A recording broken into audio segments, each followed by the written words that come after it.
evening, everyone. My name is Mansi Bhardwaj, Program Executive at Adyantra. So, Adyantra is a platform which is solely dedicated for the promotion of Indian arts, which includes theatre, creative art forms, dance, and many other things. Also, under Adyantra, we have a youth dedicated wing called Yuva Adyantra. Basically, under that, we provide platform to the college students or the young writers, young dancers, young artists to showcase. We have our esteemed speaker, Miss Himani Usha Tripathi, who is an author, mentor, and she's an alumni of Lady Shri Ram College for Women, University of Delhi. She is currently working as author only, and she has many published work internationally and nationally both. So I'll invite Miss Himani Usha Tripathi to recite her recently published story, Mohanda, in Shatrupa magazine of Adyantra itself. So, Miss Himani, your stage is all yours. So much, Mansi. Thank you for that lovely introduction, actually. Hi, everyone. I am so happy to be here, and I'm overwhelmed with the invitation I received from Team Adyantra. So thank you very much for having me. Thank you again, Mansi, for having that, giving that lovely introduction. So as you mentioned, I will just quickly recite my recent short story that got published in Shatrupa E magazine. तो इस कहानी का जो शीर्षक है वो है पहाड़ों का पोस्टमैन मोहनदा। धूप और छांव की आंख मिचोली के बीच पिघलते हिमपात के जल से गीली कांपती हुई पहाड़ी पगडंडी पर एक वृद्ध चलता जा रहा था। पीठ पर मोटा कंबल, कांधे पर झरझर हो चुकी चमड़े की थैली, जिसमें अब केवल मुट्ठी भर चिट्ठियां बची थी। वह व्यक्ति था मोहनदा, गांव का वर्षों पुराना पोस्टमैन। उसकी चाल में थकान थी, पर उसकी आंखों में एक अजीब सा संतोष था, मानो उसने पहाड़ों की हर चोटी से एक रिश्ता बांधा हो। मोहनदा आ गए। किसी घर के आंगन से बच्चों की आवाज आई, पर इस आवाज में वह उत्साह नहीं था जो वर्षों पहले गूंजा करता था, जब मोहनदा की सीटी की आवाज सुनते ही पूरा गांव दौड़ पड़ता था। कांपते हुए हाथों से एक पुराने मकान की चौखट पर दस्तक देते हुए मोहनदा की स्मृति में पुराने दिन कौंध आए। तब न मोबाइल था, न इंटरनेट, चिट्ठियां ही जीवन की नब्ज थी। मोहनदा, बाबूजी का खत आया क्या? मोहनदा, काका, पिंकी दीदी ने कुछ भेजा क्या? अरे दा, आज आपके झोले में खुशखबरी है क्या? उन दिनों वह केवल डाकिया नहीं, भावनाओं की वाहक थी। हर चिट्ठी हर चिट्ठी में सपने होते थे। किसी माँ की आंखों की नमी, किसी में प्रेमी की अधूरी कविता, किसी में किसी सैनिक का कुशल संदेश। अब मोबाइल की स्क्रीन पर एक पिंग के माध्यम से सब कुछ प्राप्त हो जाता है। न कोई हाथ से लिखा खत, न कोई चिट्ठियों में लिपटी भावनाओं की खुशबू। मोहनदा की थैली अब अधिकतर सरकारी नोटिस, बिजली के बिल और बैंक स्टेटमेंट से भरी रहती है। दा, अब खत कौन लिखता है? व्हाट्सएप है ना? किशोर बालक की यह बात जैसे तीर की तरह मोहनदा के हृदय में चुभ गई। मोहनदा मुस्कुराए, पर उनकी मुस्कुराहट में मिठास नहीं थी। एक दिन थैले में एक पुराना लिफाफा मिला, कहने को सफेद परंतु पीला पड़ा, किराने किनारों में थोड़ी झुर्रीदार। पता लिखा था, गौरा त्रिपाठी, गांव देवलक, अब देहरादून में प्रवास। प्रेषक थे दादाजी, सूर्य किरण त्रिपाठी। दिनांक, आज से 20 वर्ष पूर्व। अरे, ये तो कभी पोस्ट ही नहीं हुआ। लिफाफे में से सुगंध महक रही थी। उसमें पकी हुई मिट्टी, आंगन की तुलसी के पौधे और स्मृतियों की सौंधी खुशबू आ रही थी। मोहनदा जानते थे ये चिट्ठी अब भी अपने पते तक पहुंचना चाहती है। देहरादून के कोलाहल में गौरा एक प्राइवेट ऑफिस में कार्यरत। मोहनदास वहां पहुंचे। उनके फटे जूतों में रास्तों की धूल जमी थी। गौरा बिटिया जी। गौरा ने चौंक कर देखा। तुम्हारे दादाजी की एक चिट्ठी जो अभी तक तुम्हारे पास नहीं पहुंच सकी। मोहनदास ने कांपते हाथों से लिफाफा आगे बढ़ाया। गौरा की आंखें भर आई। दादाजी के जाने के कुछ दिन बाद ही मैं यहाँ आ गई थी दादा। यह पत्र कैसे? मैंने वादा किया था हर पत्र अपने पते तक पहुंचाऊंगा। चाहे जितनी भी देरी हो जाए। कुछ सप्ताह बाद देवलक गांव की वीरान पाठशाला में हलचल शुरू हुई। गौरा ने अपने दादाजी के नाम से एक छोटा सा पुस्तकालय शुरू किया, चिट्ठी घर, जहाँ बच्चे खत लिखना सीखते हैं, कहानियां पढ़ते हैं और साझा करते हैं। मोहनदा अब वहीं बैठते हैं, बिना थैले के, पर बच्चों से घिरे हुए। अब खत नहीं बांटते दा? एक बच्चा पूछता है। मोहनदा मुस्कुराते हैं। अब मैं सपनों का डाक बेचता हूँ। मोहनदा अब बूढ़े हो चले हैं, पर उनके भीतर आज भी एक डाकिया जीवित है, जो हर पहाड़, हर चोटी, हर द्वार तक भावनाओं की डाक पहुंचाना जानता है। वे जानते हैं तकनीक जितना भी तेज हो जाए, जितनी तेजी से भी आगे बढ़ जाए, कुछ चिट्ठियां हमेशा दिल से दिल तक चलती हैं, बिना निखुट के। तो ये लघु कथा थी जो मैंने शत्रुपा ई पत्रिका के लिए दी थी, और जो अभी मैंने आपको पढ़ के सुनाई। Let me ask you something. So sure. मतलब जैसे आप ओडिसी डांसर हैं और आपने आप थिएटर आर्टिस्ट भी हैं, तो जी। मतलब अगर आपको बताना हो कि डांस, थिएटर और स्टोरी टेलिंग, इनमें से अगर आप कोई एक विधा चुनेंगी तो वो कौन सी चुनेंगी जो आपको अच्छे से डिस्क्राइब कर सके? आपने कहा कि अगर मैं आज के लिए किसी एक विधा को चुनना चाहूँ या किसी एक विधा के साथ जाना चाहूँ, तो मुझे लगेगा मैं स्टोरी टेलिंग बोल सकती हूँ, जो कहानी लिखने की विधा है। क्योंकि अभी जो हमने कहानी पढ़ी, कहीं ना कहीं वो एक आपको, आपके जो बिखरे हुए विचार होते हैं, जो टुकड़े होते हैं, उनको समेट कर एक कागज पर उतार कर जो मतलब बन जाती है वो कलम, मुझे लगता है कि मैं उसके साथ आज आगे जाना चाहूंगी।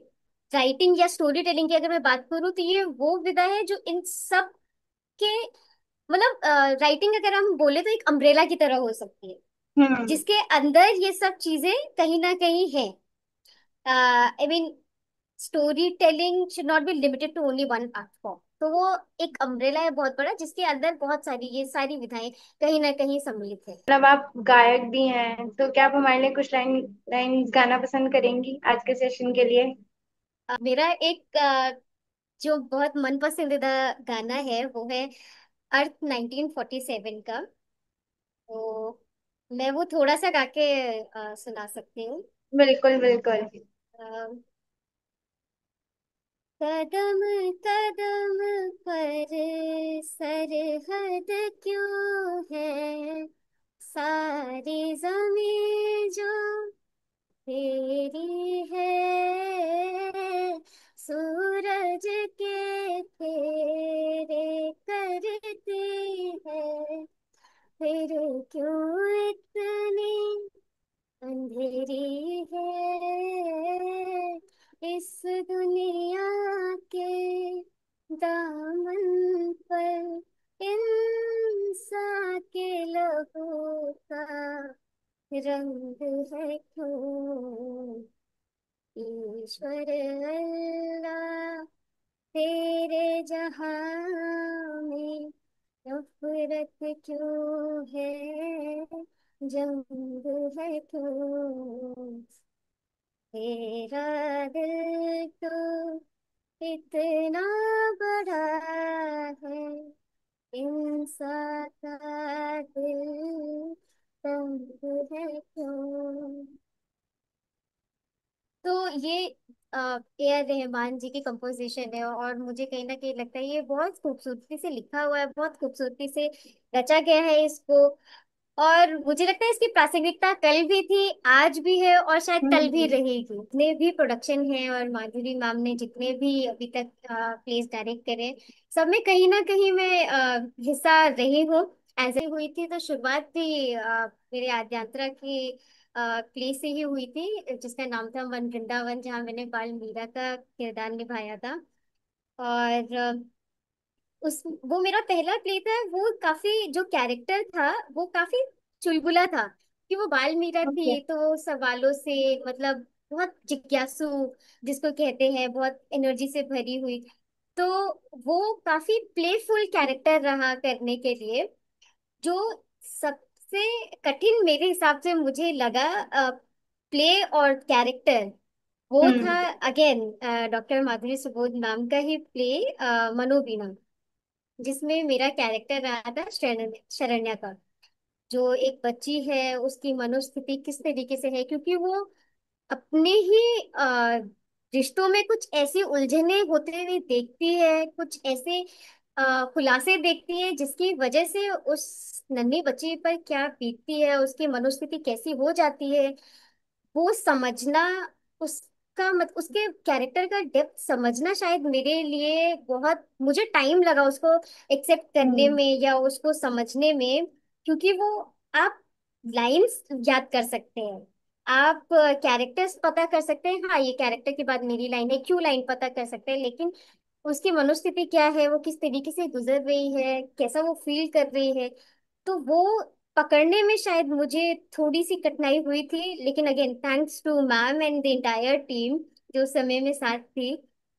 तो उन्होंने काफी मतलब हेल्प करी वो समझने में कि किस तरीके से आप जो कैरेक्टर जो आपके लिए लिखा हुआ है उसकी डेप्थ समझ सकते हैं, उसके इमोशंस क्या चल रहे हैं, और किस तरीके से उसकी जो उसका परिवेश है या उस समय पे जो समकालीन घटनाएं उसके साथ हो रही हैं, जो चल रही हैं, वो किस तरीके से कहीं ना कहीं उसको इफेक्ट करती है। छोटी सी सफर काफी खूबसूरत रहा है, और मैं आगे भी आशा करती हूँ कि आद्यांत्रा के और प्लेस हो ताकि मुझे और सीखने को मिले।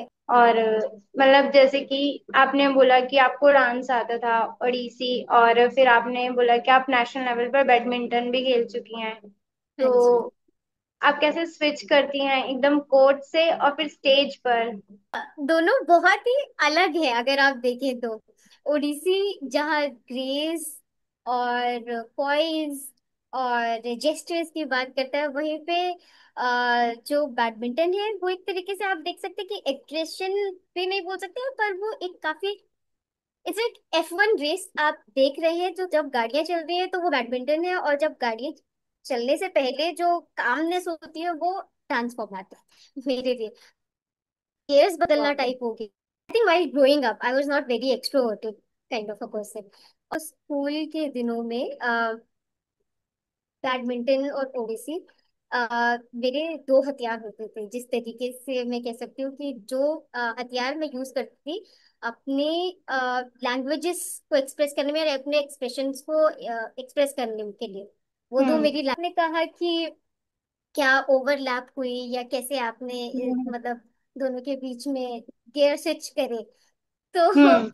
मैं जहां तक मुझे याद आ रहा है एक किस्सा अभी जो मुझे याद आ पा रहा है वो ये कि एक बार जब मेरा मैच था तो हमारी टीम ट्रैफिक में, क्योंकि एम्स के पास बहुत ज्यादा ट्रैफिक लगा हुआ था, तो एम्स में ही एक अंदर जाके जिम खाना है, तो वहां पे हमारा मैच होना था क्लस्टर लेवल का। और हम वैसे ही लेट हो चुके थे। तो अब क्या होता है कि आप कोई भी स्पोर्ट्स खेल रहे होते हो तो आपको पहले वार्म अप करना होता है 15 हम्म। मिनट का, और 5 मिनट की आपको पहले रनिंग करनी होती है। तो कुल मिला के आपको 20-25 मिनट का पहले वार्म अप करना होता है अच्छा खासा, और वो जरूरी भी होता है डांस या स्पोर्ट्स से पहले। अब आप पहले ही लेट हैं, आपका मैच नेक्स्ट है, तो कोर्ट पर जाते जाते क्या है कि आप एंट्रेंस से लेकर जिम खाना तक आप भागे, आपका रनिंग उसमें कंप्लीट हो गया। हम्म। अब आपको स्ट्रेचिंग करनी है, तो ओडिसी में क्या होता है, ओडिसी में भी हमारे जो चौका फॉर्मेट होता है या त्रिभंगा फॉर्मेट होता है उनमें जाने से पहले हम लंचेस करते हैं, सेम हम्म। एज बैडमिंटन के लिए। तो कोर्ट पे ही मैं मतलब लंचेस वगैरह वो और त्रिभंगा और वो सब प्रैक्टिसेस करने लगी। And suddenly my coach came and she was like what was that, and she started laughing.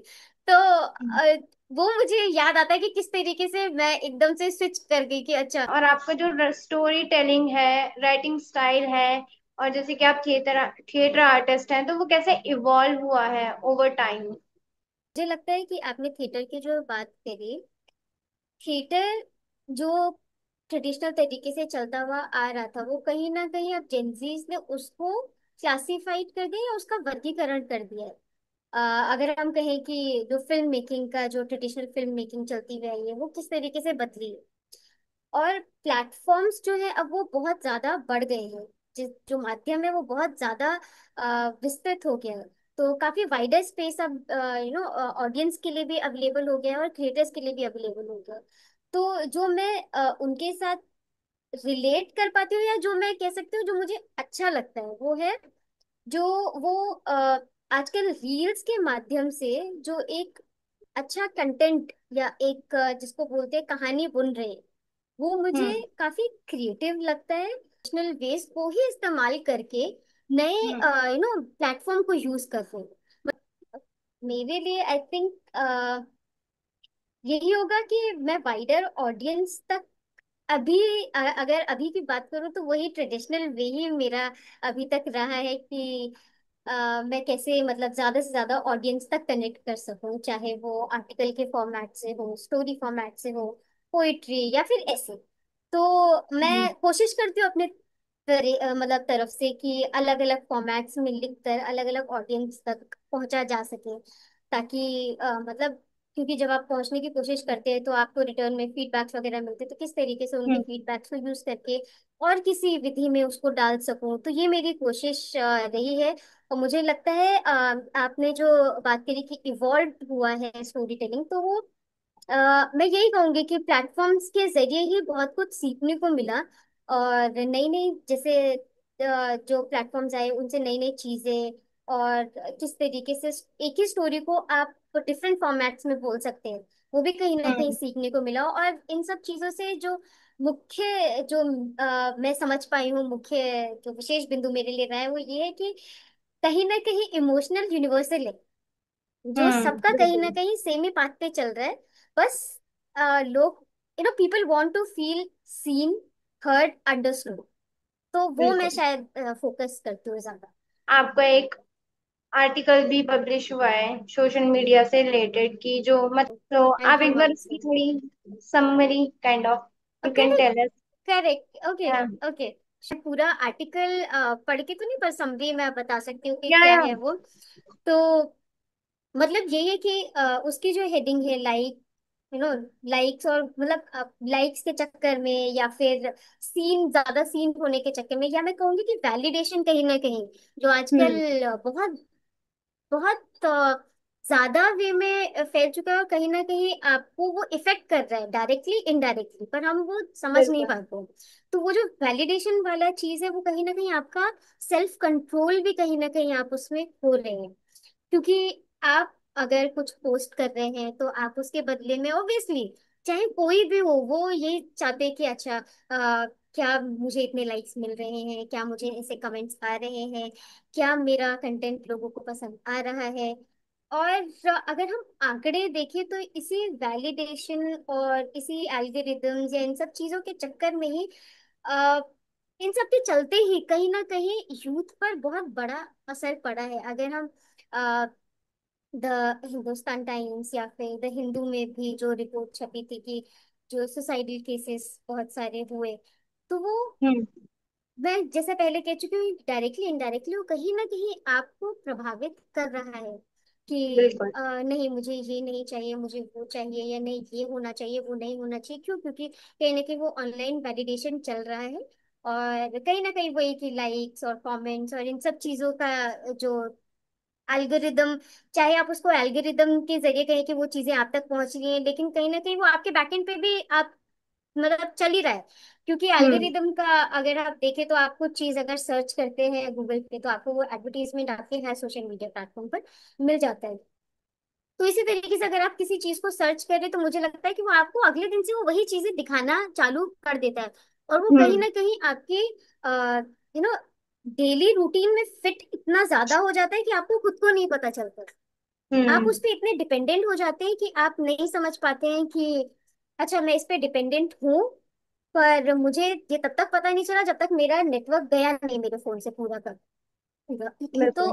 वो चीजें कहीं ना कहीं मेंटल हेल्थ को प्रभावित कर रही है, कहीं ना कहीं सोचने की क्षमता को प्रभावित कर रही है, कहीं ना कहीं एक सोशल अवेयरनेस और एक बॉन्ड जो होता था उसको भी बहुत ज्यादा तरीके से प्रभावित कर रही है।